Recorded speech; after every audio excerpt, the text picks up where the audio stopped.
Hello everyone, welcome back to the Run academy. तो जैसे आप जानते हैं कि हमने already class 10th ICS chemistry का चैप्टर नंबर 8 फिनिश कर लिया था। आज के लेक्चर के अंदर हम उसका जो 9th चैप्टर है दैट इज अमोनिया उसको स्टार्ट करने वाले हैं।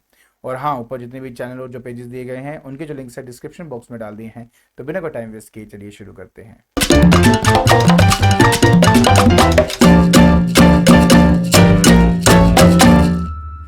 सो देखिए बेटा, हमने जो बात करनी है वो है अमोनिया के बारे में, राइट। तो पहले तो हम उसके जो मोलिकुलर फॉर्मूला है उसके बारे में स्टडी करते हैं। उसके जो रिलेटिव मोलिकुलर मास है उसके बारे में स्टडी करते हैं, उसके इलेक्ट्रॉन डॉट स्ट्रक्चर को देखते हैं, तब जाके हम इसको स्टेप बाय स्टेप स्टार्ट करेंगे। सो बात हो रही है हमारे अमोनिया की, ठीक है।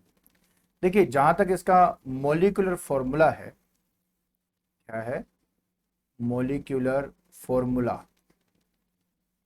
तो वो मोलिकुलर फॉर्मूला है आपका NH3। तो ये वो फॉर्मूला हो गया। अगर हम बात करते हैं इसके मोलिकुलर मास की, रिलेटिव मोलिक्यूलर मास की, तो सिंपल सी बात ये है कि जो तो मेरा नाइट्रोजन है उसका जो मास है बेटा वो 14 लिया जाता है और हाइड्रोजन का 1 होता है, बट यहाँ पे 3 है तो इसलिए 3 लेंगे। इनको ऐड कर देंगे तो हमारा आंसर जो है वो 17 आ जाएगा। तो 17 क्या है, इसका रिलेटिव मोलिकुलर मास है। अब बात रह जाती है इलेक्ट्रॉन डॉट स्ट्रक्चर की।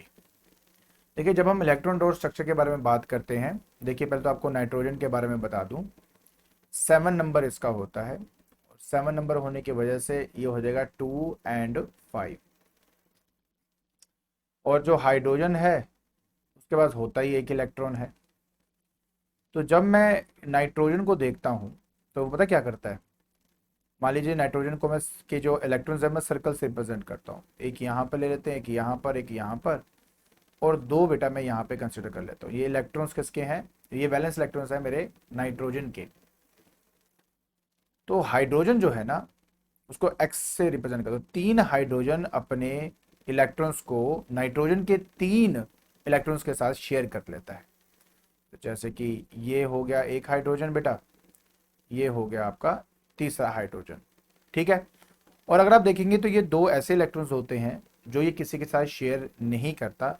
इन्हीं को कहा जाता है लोन पेयर। Lone pair.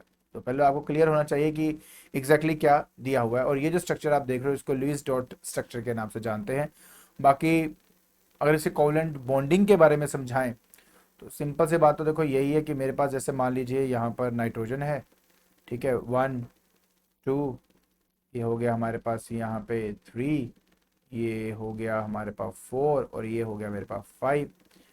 जो हाइड्रोजन है, बेसिकली अगर मैं किसी हाइड्रोजन के बारे में बात करूं तो ये मेरा हाइड्रोजन यहाँ पे इसके साथ शेयर हो गया, एक बेटा यहाँ पे शेयर हो गया, और एक बेटा आपको मान लीजिए यहाँ पे आपका शेयर हो जाता है। तो इस हाइड्रोजन के हिसाब से देखा जाए तो इसके 2 इलेक्ट्रॉन कंप्लीट है। इस हाइड्रोजन के हिसाब से देखा जाए तो इसके 2 इलेक्ट्रॉन कंप्लीट है। इसके हिसाब से देखा जाए तो इसके भी 2 इलेक्ट्रॉन आपके कंप्लीट है। और ये 2 क्या है, लोन पेयर, ये किसी से शेयर नहीं होते। लेकिन अगर इन टोटल चेक करें नाइट्रोजन के लिए तो आप देख सकते हो कि आपके 8 इलेक्ट्रॉन जो हैं वो आपके फुलफिल हो रहे हैं। तो ये है आपकी कोवलेंट बॉन्डिंग। मतलब ये कि नाइट्रोजन जो है हाइड्रोजन के साथ कोवलेंट बॉन्ड क्रिएट करता है, बट साथ ही साथ उसके बाद 2 ऐसे इलेक्ट्रॉन होते हैं जो किसी के साथ वो शेयर नहीं करता, और इन्हीं को हम कहते हैं the lone pair. I hope ये बात बेटा आपको अच्छी तरह समझ में आ गई होगी, राइट। अब हम बात करते हैं इसके अकरेंस की। ये अकर कैसे करते हैं।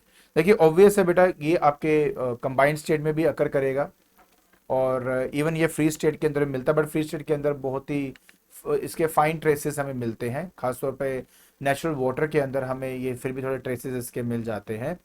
एंड थोड़ा बहुत ही आपको एयर के अंदर मिलता है। उसका रीज़न ये है क्योंकि जो अमोनिया है ना वो बहुत ही सोल्यूबल है पानी के अंदर, इसलिए इसके मिनरल्स भी हमें नहीं मिलते हैं। बाकी इसके बारे में बताता हूँ मैं आपको। इसके अलावा बेटा अगर मैं बात करूँ आपको तो यहाँ पर इसकी जो अकरेंस है वो कंबाइंड स्टेट के अंदर बिल्कुल मिल जाती है, ठीक है। अमोनिया जो है वो मिलती ज़्यादातर कंबाइंड स्टेट के अंदर ही है। और बहुत सारे डिफरेंट डिफरेंट कंपाउंड्स हैं इसके, जैसे अमोनियम क्लोराइड है, हिंदी में इसको नुसादर के नाम पे भी जानते हैं। और उस तरह अमोनियम सल्फेट भी है एक्सेट्रा, ये सब बेटा इसी कैटेगरी के अंदर आते हैं। दूसरी सबसे इंपॉर्टेंट बात है कि अगर मैं अमोनियम की बात करूं या अमोनियम कंपाउंड्स की बात करूं, ये कभी भी आपको मिनरल्स की फॉर्म में हमें नहीं मिलते। और उसका रीजन ये है क्योंकि ये हाईली सोल्यूबल होते हैं पानी के अंदर। तो अगर आपसे कोई पूछ लेता है कि अगर कोई अमोनिया या अमोनियम के जो कंपाउंड्स हैं वो हमें मिनरल्स की फॉर्म में क्यों नहीं मिलते, तो उसका आंसर क्या होगा, they are being highly soluble in water, therefore they do not occur in minerals. ये बात आपको पता होनी बहुत ही जरूरी है। तो अब मुझे बात करनी थी बेटा इस इंपॉर्टेंट नोट के बारे में। आपने कभी ना कभी ये ऑर्गेनिक मैटर देखा होगा, ये बेसिकली खाद है, इसका इस्तेमाल होता है क्रॉप्स को बनाने के लिए या उसको अच्छे से, ताकि प्रॉपरली आपका जर्मिनेट भी कर सके और अच्छी फसल आपकी हो सके। तो उसके लिए ऑर्गेनिक मैटर की हमें जरूरत पड़ती है।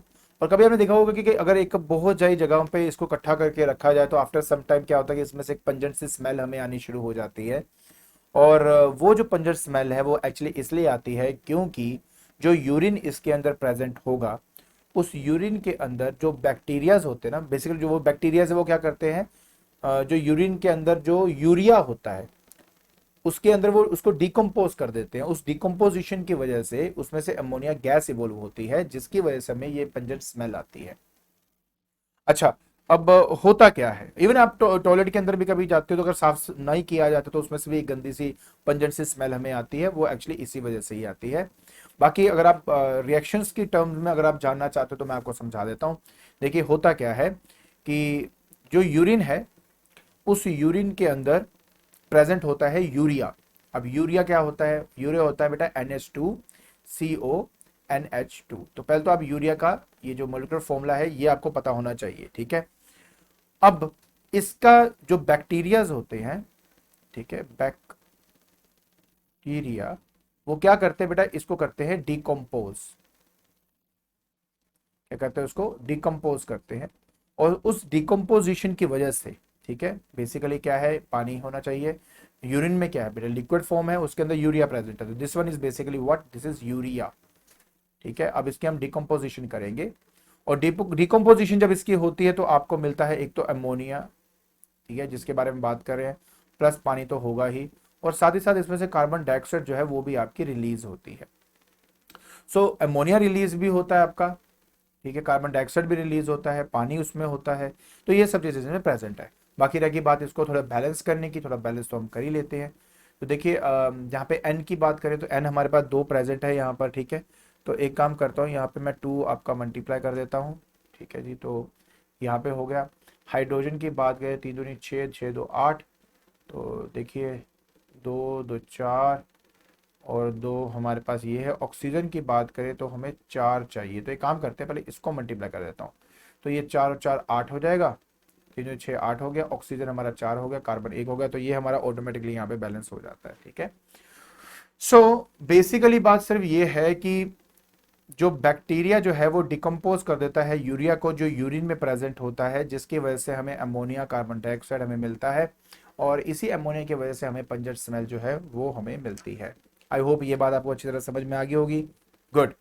अब हम बात करते हैं बेटा फॉर्म्स ऑफ अमोनिया की। देखिए जो अमोनिया है ना बेटा, उसके 4 बेसिक फॉर्म्स है जिनको हम स्टडी करते हैं, ठीक है। सबसे पहला जो फॉर्म है बेटा वो इसका गैशियस फॉर्म है, ठीक है। इसको हम बोलते हैं that is gaseous ammonia. Ammonia, अब गैशियस अमोनिया का मतलब सिंपल सी बात है, यहां पे बात हो रही है ड्राई अमोनिया की। किसकी, ड्राई अमोनिया, NH3 की, यहाँ पे इसकी बात हो रही है। तो ये जो अमोनिया गैस होता है ड्राई फॉर्म में, इसको हम गैशियस अमोनिया के नाम से जानते हैं। सिंपल सी बात है यार, कोई इतनी बड़ी बात थी ही नहीं, ठीक है। दूसरी अगर हम बात करें तो हमारे पास आता है लिक्विड अमोनिया। ये लिक्विड के फॉर्म में भी मिलता है, लिक्विड एमोनिया। जब हम लिक्विड अमोनिया के बारे में बात करते हैं तो होता क्या है, होता ये है कि एक बीकर के अंदर जैसे मान लो पानी को लिया गया और प्रेशर अप्लाई करके, बाय अप्लाइंग प्रेशर, हम जो अमोनिया है वो इसके अंदर डिसॉल्व कर देते हैं। NH3 जो है वो इसके अंदर डिसॉल्व कर दिया जाता है। तो इसके बाद जो हमें मिलता है इसको हम कह देते हैं दैट इज लिक्विड अमोनिया। तो पहले तो समझो एग्जैक्टली है क्या। मेरे पास पानी है और पानी के बाद हमने क्या किया, जो हमारे पास ड्राई अमोनिया है, जो ड्राई अमोनिया है उसको हाई प्रेशर की मदद से हम इस पानी के अंदर डिसॉल्व कर देते हैं, तो हमें मिल जाता है हमारा लिक्विड अमोनिया। इसके अलावा बेटा हमारे पास क्या होता है, इसके अलावा हमारे पास होता है liquid ammonia forties, liquid ammonia forties. अब इसका क्या मतलब हुआ, एक्चुअली में क्या है कि जैसे मैंने कहा ना कि हाई प्रेशर देकर हम किसी भी पानी के अंदर ड्राई अमोनिया को मिक्स करना शुरू कर देते हैं, ठीक है, उससे लिक्विड अमोनिया बनता है। अब हम क्या करते हैं, उसमें मिक्स कर ही जाते हैं, कर ही जाते हैं, करते रहते हैं, तब तक करते हैं जब तक इसका एक सैचुरेटेड स्टेट नहीं आ जाता। सैचुरेटेड स्टेट का मतलब होता है कि अब आप इसके अंदर और अमोनिया को डिसॉल्व नहीं कर सकते। तो बस अब जो चीज मुझे मिली है उसको लिक्विड अमोनिया फोर्टिस का नाम देते हैं। तो क्या है ये आपका एक सैचुरेटेड सॉल्यूशन है। क्या है, एक सैचुरेटेड सॉल्यूशन है किसका, अमोनिया का, इन वाटर, इन वाटर। पहली बात तो ये है, पहले तो ये समझना बहुत इंपॉर्टेंट है। दूसरी बात, इसको ना हम बेसिकली 880 अमोनिया के नाम से भी जानते हैं, अमोनिया के नाम से भी जानते हैं। और ऐसा क्यों जानते हैं, क्या रीजन है, रीजन ये है क्योंकि इसकी जो रिलेटिव डेंसिटी होती है वो 0.880 होती है विद रिस्पेक्ट टू वाटर, ठीक है। और वैसे भी जब किसी भी रिलेटिव डेंसिटी की बात करते हैं वो विद रिस्पेक्ट टू वाटर ही होती है। तो मतलब ये कि ये जो लिक्विड अमोनिया फोर्टिस है इसकी जो रिलेटिव डेंसिटी है वो 0.880 होती है, एंड इसलिए इसका नाम रखा गया 880 अमोनिया। यहाँ तक आई थिंक आपको समझ में आ गया होगा। बस फिर और कुछ नहीं है, बाकी कोल्ड प्लेस में इसको टाइट बोतल के अंदर हम बंद करके रखते हैं, ठीक है। इसके अलावा बेटा बस बात यही रह जाती है कि इसको हम एज अ बेंच रीएजेंट की तरह भी इसको यूज करते हैं, मतलब इसका जो डाइल्यूट फॉर्म है ना उसका लेबोरेटरी में एज ए रीएजेंट की तरह भी इस्तेमाल किया जाता है। तो ये बेटा 4 डिफरेंट फॉर्म्स हैं मेरे अमोनिया के। आई होप आपको ये सब समझ में आ गया होगा। इसके अलावा बेटा अब हम बात करेंगे प्रिपरेशन ऑफ अमोनियम गैस की। देखिए, अगर आप किसी भी अमोनिया गैस को प्रोड्यूस करना चाहते हो तो उसका बहुत ही एक सिंपल सा प्रोसीजर है। देखिए, आपने क्या करना है कि मान लीजिए मेरे पास कोई भी अमोनियम सॉल्ट है, ठीक है, ये मेरा आ गया अमोनियम सॉल्ट, ठीक है जी। उसको किसी भी एल्कली के साथ अगर मैं रिएक्ट करवा के उसको हीटअप कर देता हूँ, सपोज अगर मैंने उसको हीटअप कर दिया, तो एज ए प्रोडक्ट मुझे एक तो बेटा सॉल्ट तो मिलता ही है, पानी भी मिलेगा, बिल्कुल मिलेगा, वाटर मिलेगा, और साथ में मुझे मिलता है अमोनिया, दैट इज NH3। तो मुझे साथ में क्या मिलता है, उसमें अमोनिया मिलता है एज अ गैस, और वो लिबरेट हो जाती है। तो इस तरीके से बेटा आप इसको जो है प्रिपेयर कर सकते हो। ऐसे कई सारी एग्जांपल्स हैं मेरे पास, तो एक एक करके आपके साथ में वो डिस्कस करें। तो वैसे इजी है, कोई लंबा चौड़ा काम नहीं है। देखिए, तो जनरल मेथड की जब हम बात करते हैं तो ये रहा, ध्यान से देखिए। अगर मेरे पास एक अमोनियम है, अमोनियम का सॉल्ट है, और उस अमोनियम के सॉल्ट को बेटा हमने एल्कली के साथ रिएक्ट करवाया, उसको हीटअप किया, तो salt, water and ammonia generate होता है। आपको क्या याद रखना है, आपको ये याद रखना है बेटा जी कि स्लेक्ड लाइम क्या होता है, कास्टिक सोडा क्या होता है, और कास्टिक पोटैश क्या होता है। तो आपने इस बात को ध्यान रखना है। अगर स्लेक्ड लाइम की बात की जाए तो मतलब कैल्शियम हाइड्रोक्साइड है, ठीक है। अगर कास्टिक सोडा की बात की जाए तो सोडियम हाइड्रोक्साइड होता है। कास्टिक पोटैश की बात की जाए तो पोटेशियम हाइड्रोक्साइड होता है। पहले तो आप इसको समझना बहुत इंपॉर्टेंट है। उसके बाद रिएक्शंस बिल्कुल भी डिफिकल्ट नहीं है। सबसे पहले देखिए, हमारे पास अमोनियम क्लोराइड है, यहाँ पे अमोनियम सल्फेट। देखो, सिंपल सी बात क्या होती है कि अगर तो ये क्लोराइड है तो क्लोराइड सॉल्ट बनाएगा, सल्फेट है तो सल्फेट सॉल्ट बनाएगा, है ना। ये तो सिंपल है। अगर मान लीजिए मेरे पास है अमोनियम क्लोराइड है, स्लेक्ड लाइम है, देखो यहाँ पे CaNOH टूटेगा, यहाँ से NH4 और HCl, जिसमें NH4 में NH3 मिल जाएगा और एक H मिलेगा, पानी के साथ मिलकर H2O बना देगा। और हाँ, मैं आपको ना एक चीज करके दिखाता हूँ, थोड़ा सा आपको ना क्लैरिटी होगी मैं क्या बोलना चाहता हूँ इसके अंदर। देखिए, एक्चुअली में क्या होता है, जैसे कि मेरे पास है यहाँ पे NH4Cl, ठीक है। जब ये ब्रेक डाउन होता है तो एक तो ये बेटा आपको NH3 देता है, एक H मिलता है बेटा, और साथ में एक मिलता है क्लोरीन, ठीक है। अब समझना इस बात को। कैल्शियम हाइड्रोक्साइड केस में ये है OH नेगेटिव, ठीक है, ये आपका पॉजिटिव हो गया, ये आपका पॉजिटिव हो गया, ये आपका नेगेटिव हो गया बेटा यहाँ पे। ठीक है। और ये जो है ये आपका होता है 2 पॉजिटिव। तो आप समझ सकते हो कि बेटा ये क्या करेगा, इससे मिल जाएगा, ये क्या करेगा, इससे मिल जाएगा, और ये आपस में मिलके पूरा मॉलिक्यूल क्रिएट कर लेगा। ठीक है, अभी तो ये आयन है ना, आयन जो है वो आपस में मिलके ये 2 देखो, तभी यहाँ पे 2 आपके जो मॉलिक्यूल्स हैं वो अमोनिया के निकलती है ना। सो होगा क्या कि H पॉजिटिव OH नेगेटिव साथ मिला के ये H2O बन गया, Ca2 पॉजिटिव और Cl नेगेटिव मिलके बन गया CaCl2, और NaH3 के साथ ऑब्वियस है मिलकर ये बनाएगा NH3 का मॉलिक्यूल, वो भी 2 मॉलिक्यूल्स बनाएगा ताकि वो आपका एज ए गैसियस स्टेट मुझे मिल सके। सो हर एक में आप देखिए यही हो रहा है, ये टूटा, एक तो अब ये टूटा, इससे बने कैल्शियम क्लोराइड प्लस पानी प्लस हमारा अमोनिया, इसको भी देख लीजिए यही बनेगा बेटा, सेम चीज ही। अगर आप इससे जोड़ते हो तो एक तो देखो यहाँ पे देखो सिंपल सी बात ये होती है, कैल्शियम जो है ये कैल्शियम सल्फेट से मिला दो पहले, तो ये बन गया, साथ में पानी और अमोनिया कर दो, बस सिंपल सी बात है।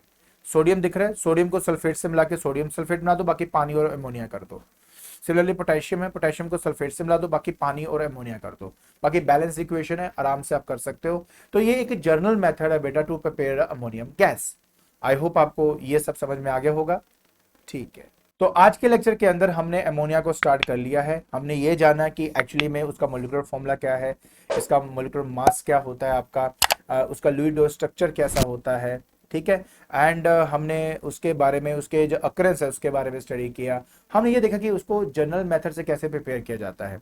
और अगर आपको मेरी वीडियो पसंद आ रही है तो please like it, share it and subscribe it. आज के लिए बस इतना ही। Thank you so much.